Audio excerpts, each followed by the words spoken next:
ഇനി അടുത്തത് അസുഖങ്ങൾ ആർക്കും വരാം.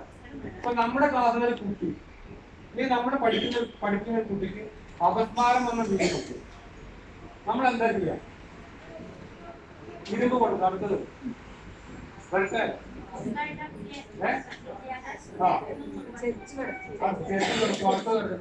ഓരോരോ ഉത്തരം കിട്ടാൻ കേൾക്കാം.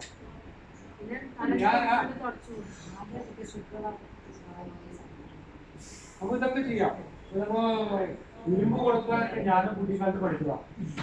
അത് നമ്മൾ കുറച്ചുകൂടി കഴിഞ്ഞ് ഡിഗ്രി PG തലത്തിൽ പഠിച്ചപ്പോ നമ്മളൊക്കെ എല്ലാവർക്കും ടീച്ചർമാരടക്കം ഇരുമ്പ് കൊടുക്കുന്ന പറഞ്ഞു.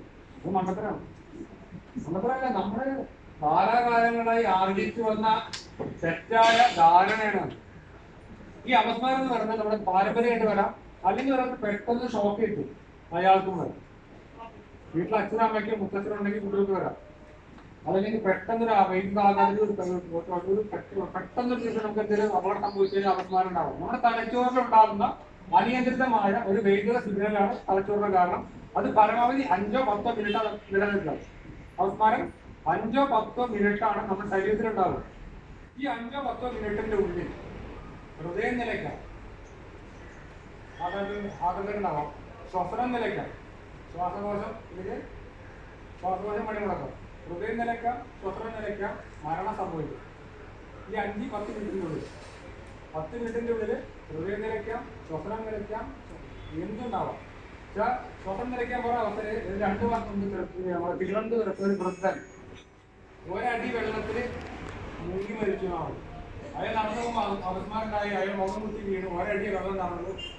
മുഖം മൂടേണ്ട വെള്ളമില്ല, ആ വെള്ളത്തിൽ ശ്വാസം മുട്ടി മരിച്ചു.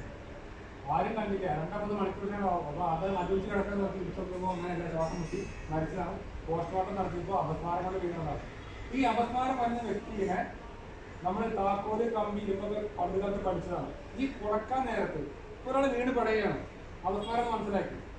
താക്കോല് എടുക്കാൻ കൈ താക്കോൽ ഉണ്ടാവുമോ, ഈ ഇരുമ്പുണ്ടാവുമോ? അത് തപ്പുമ്പോഴേക്ക് 8-10 മിനിറ്റായി ഉണ്ടാവും. നമ്മൾ ഇയാളുടെ കയ്യിൽ കൊടുക്കുമ്പോൾ 10 മിനിറ്റ് ആവും. ആ സമയത്തായിരിക്കും നമ്മുടെ തലച്ചോടെ സിഗ്നൽ നിൽക്കുക. അപസ്മാരം മാറി. നമ്മുടെ ചിന്ത എന്താ? ഇരുമ്പ് കൊടുത്തപ്പോൾ അല്ലെങ്കിൽ ചെമ്പ് കമ്പി കൊടുത്തപ്പോൾ അപസ്മാരം മാറ്റിയെന്നാണ്. അത് പാരമ്പര്യമായിട്ട് കാലകാലങ്ങൾ നമ്മൾ പഠിച്ചു പോയ സംഭവമാണ്. ഒരിക്കലും അങ്ങനെയല്ല. ഈ 10 മിനിറ്റിന്റെ ഉള്ളിൽ ഇയാളെ സുരക്ഷിതമായ സ്ഥലത്തേക്ക് മാറ്റി കളക്കും. ഇറുകിയ വസ്ത്രങ്ങളിൽ ജസ്റ്റ് ലൂസാക്കി കൊടുക്കുക, ബെൽറ്റൊക്കെ വെച്ച് ജസ്റ്റ് ലൂസാക്കി കൊടുക്കുക, നന്നായി കാറ്റോട്ട് കിട്ടുന്ന കാറ്റ് കിട്ടുന്ന പുറത്ത് കിടക്കാം. അയാളെ ഇടത്തോട്ട് ചിരിച്ച് കിടത്തുക. ചിരിച്ച് കിടത്തിക്കഴിഞ്ഞാൽ അയാൾ ഒമിക്കുന്നു പുറത്തു പോകും. ഇൻ കേസിൽ ചിലപ്പോൾ ഛർദ്ദിച്ച സ്ഥാനം തൊണ്ടയിൽ കുടുങ്ങിയിട്ട് ശ്വാസം കിട്ടാണ്ട് മരിക്കാം. അപ്പൊ അങ്ങനെ വ്യക്തിയെ കണ്ടു കഴിഞ്ഞാൽ